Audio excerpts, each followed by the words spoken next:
농지를 어떻게 이용하고 있는지, 그리고 이용하고 있지 않다면 왜 이용하고 있지 않은지, 그리고 농지를 이용하고 있다면 농지별 작목이 어떻게 되고 있는지, 이러한 실태를 낱낱이 조사를 하겠다라고 하는 그런 내용이 되겠습니다. 그러면 농지를 보유하고 계신 분들은 4가지 중에 하나는 반드시 준비를 해야 되는데, 어떤 준비를 해야 되는지 하나씩 보도록 하겠습니다. 첫 번째로는 내년 1월 1일부터 4월 달까지 전수조사를 하게 되는데, 오늘 이렇게 4가지 중에 하나를 준비하셔야 되는 분은 어떤 분이냐면 제주도에 거주를 하지 않고 있는 부재지주, 그리고 읍지역의 토지 농지를 소유하고 계신 분들이 기준이 되겠습니다. 4가지 중에 한 가지, 첫 번째는 뭐냐면 농지 전용이 필요하다. 그래서 내가 농지법에 대해서 몇 년 동안 이렇게 갖고 있으면서 계속적으로 이용실태 조사한다, 뭐 어쩐다, 청문회 했다, 뭐 이런 식으로 계속적으로 농지법에 접촉을 받는 거에 대해서 너무너무 내가 이것 때문에 너무 힘들다 생각하시는 분들이 농지 전용, 특히나 건축 허가를 우리가 하게 되면 실제 농지법에 접촉이 되지 않는다. 그러나 농지 전용을 하게 되면은 건축 허가 비용이라든지 전용비라든지 제반 비용이 들어가는 부분들이 있기 때문에 이런 비용을 우리가 감수하고라도 농지법에 접촉을 받지 않겠다 생각하시는 분들은 농지 전용이나 건축 허가를 선택하시면 됩니다.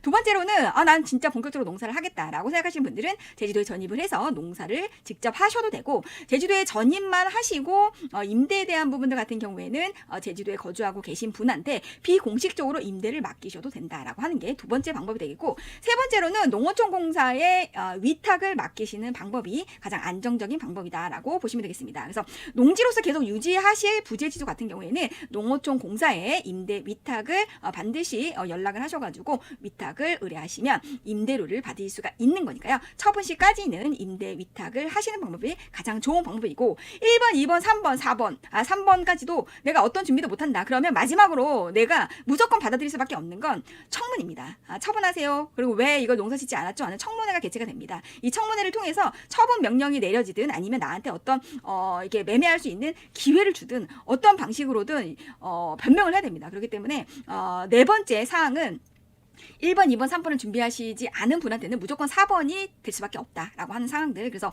내년 1월 1일부터 4월 달까지 1번부터 4번의 경우의 수가 무조건 4개 중에 하나는 내가 결정받을 수밖에 없다. 그래서 내가 먼저 준비를 하면 1, 2, 3번을 선택할 수 있는 거고, 준비를 안 하면 4번이 무조건 나한테 와서 처분 명령과 그 다음에 내가 소유권 이전을 강제적으로 해야 되는 부분들이 있고, 그걸 안 하게 되면 과태료를 매년 공시지가 25% 굉장히 큰 금액입니다. 이 금액을 과태료로 낼 수밖에 없다. 그래서 우리가 농지 이용 실태 조사가 내년 1월 2일부터 실시가 되는 거기 때문에 미리미리 빨리빨리 준비를 해야 내가 내 재산에 대해서 권리 행사를 분명하게 정확하게 할 수 있다라고 하는 거. 그래서 이 부분에 대해서 모르시겠다 생각하시는 분들, 저희 도움이 필요하신 분들은 제주 알마켓으로 전화 주시면 됩니다.